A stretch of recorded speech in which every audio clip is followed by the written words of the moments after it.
Hello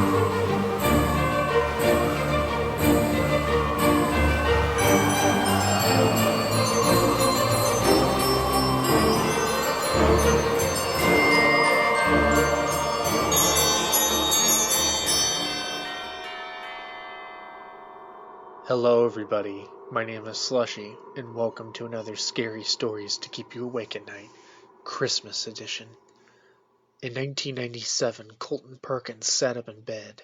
Despite his mom's warnings of the man known as Santa Claus, he had to see him face to face to truly believe.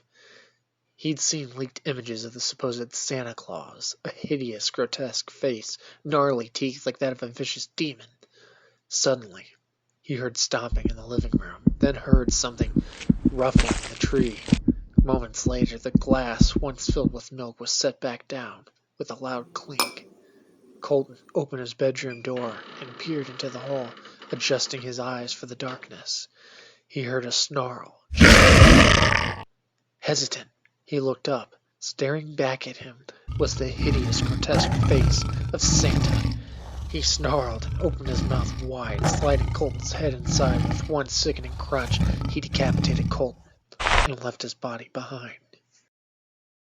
The rumors terrified children worldwide that Santa wasn't the bringer of happiness and joy, like their parents had described, but in fact the opposite, the bringer of death, despair, and depression.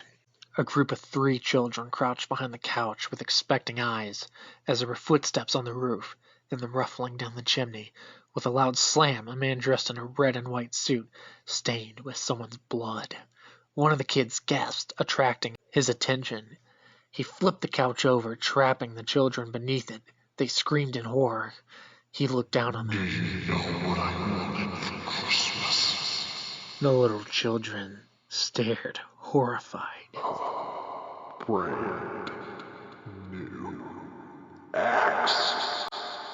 He swung the axe, chopping their heads off, blood spewing all over his suit. He then swung it wildly, chopping them limb for limb, blood spraying all over the white Christmas tree. Carla and her mom carefully decorated it. The ornaments were handmade by Carla's dad, who passed away when she was 8 years old. The holidays were always rough for them. Carla added a blue ornament and nearly dropped it. She just caught it before it hit the floor, but as she did, sliced her wrist on a tree branch. The blood seeped into the tree and it began shaking wildly. The tree shot its needles all over the place, a few stabbing Carla's mom in the eyes, blinding her. She screamed in pain. Carla dragged her mom away from the tree.